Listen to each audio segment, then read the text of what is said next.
Yes, Kenya. Tamu sana, tamu sana, tamu sana, yes.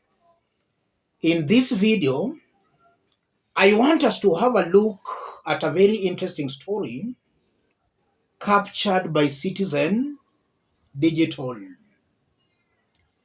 For the past few days, InfoTrack Harris, a research firm, has been ranking the elected leaders in terms of performance, where already, if you look at the governors, Gladys Wanga emerged the best.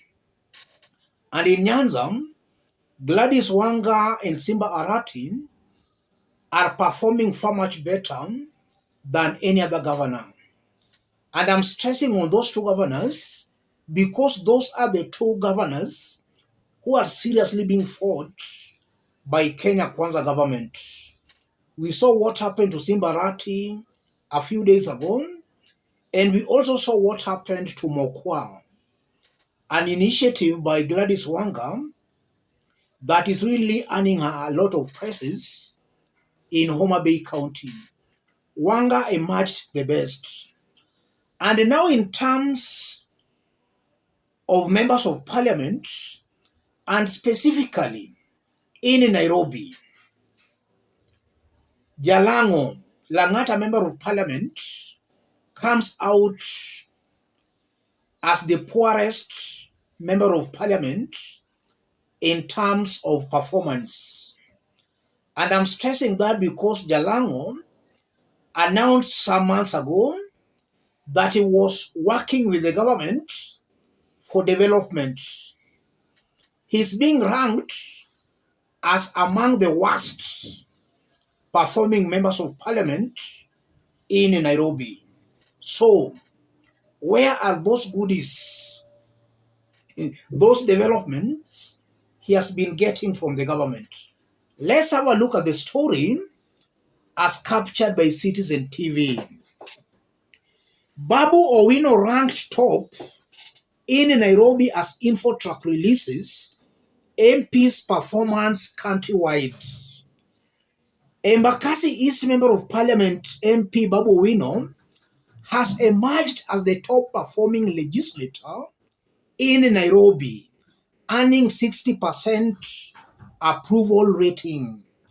According to InfoTrack ratings released on Sunday, November 5th, Owino was closely followed by Westlands MP Timothy Wanyonyi with 58%, Embakasi Central MP Benjamin Gathiro with 56%, and Embakasi North MP James Mwangi with 55%, Ruaraka MP Francis Tom, Joseph Kajuang, and Dagoretti South MP John Kiarie both received 54% approval rating.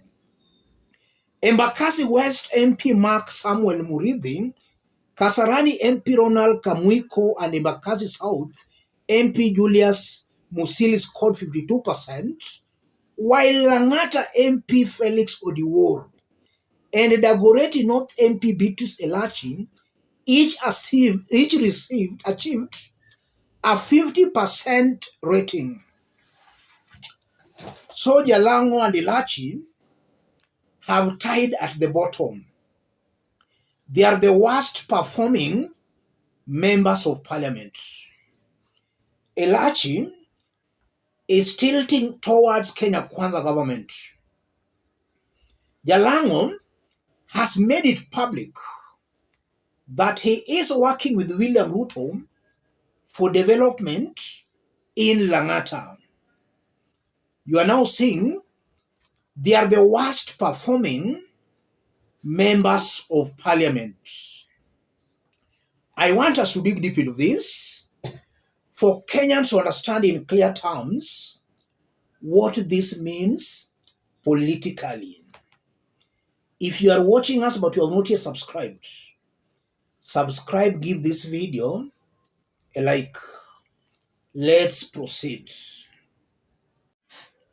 I've always maintained here that a leader can bring development whether in the government or in the opposition. You don't need to join the government to bring development to your people. That's what I've always maintained in this forum. And we are now seeing clearly that it's actually true that some of the leaders who joined the government side, some of the opposition leaders who joined the government side, did that for their own personal interests and personal gains. Jalang'o has been very loud, talking on how he's bringing development, hence working with the government. Not once or twice, we have seen Jalang'o actually giving Lang'ata residents some tokens. At one point, he was captured live on camera, paying fare for some Lang'ata residents. And you are now seeing he's being ranked as the worst. Being ranked as the worst. What does this mean, ladies and gentlemen? It's not a must you join the government for development. If your leader tells you that he or she is working with the government for development, that's a leader taking advantage of your political ignorance and assuming you are a fool. They are joining the government for their own stomachs. And I'm saying that because also in Western, we have seen the best performing leaders are not even in government, while a whooping majority of Western elected leaders, they have actually joined the government. But in terms of performance, they are not performing. In Nyanza, Lilian Gogo, Peter Kaluma, these are non-opposition members of parliament. They are actually leading in performance. While those saying they are working with the government for development, they are nowhere. So it's actually false that a leader must join the government for development. Those are greedy leaders working with the government for their own personal interests.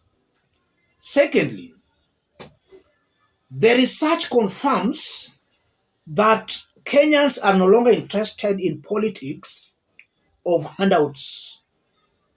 They are no longer interested in that. I've never seen Babu Owino giving handouts. I've been seeing Jalang'o giving handouts, Tom Ojenda giving handouts. In fact, most of these Kenya Kwanza leaders, they are very good when it comes to handouts. But now in terms of performance, you are seeing they are performing poorly. That proves it to me that it might be possible that Kenyans are now waking up to this reality that a leader should not be bribing or giving out handouts. Eat that money or accept that handout, but in terms of performance, handout is not equivalent to performance. And this spells doom for these members of parliament or for these leaders. I'm seeing a very high possibility where they'll use their money, Kenyans will eat their money, but come the next election, they'll most definitely be voted out, ladies and gentlemen. As I conclude, this is a very big shame to Felix Odiwuor, aka Jalang'o. Jalang'o, wake up, my friends. Kenyans have woken up. Wake up. Start delivering to your Lang'ata people. You are underperforming. Let me stop it there, ladies and gentlemen. If you are watching us but you have not yet subscribed, subscribe, give this video a like. Any other person who may want to support us here, I've pinned my number on the comment section. Contact me through that number or feel free to channel any kind of a support to that number. Thank you. God bless you. God bless Kenya. Dayatu kama wale watu wa hasla, wale wana remias. Remias. Hii chondo ya manjani chai tunakata kilo moja. Kitambo ilikuwa inakata nusu na tulikuwa sawa. Sasa mimi nauliza director na ule manager, kwani kumeenda anje? Hii mvua imenyesha imekunja na nusu kilo. Hiyo ndio shinda yenye iko na mkulima na wenye wanatafuta pesa kwa hasla. Sina mambo ingine na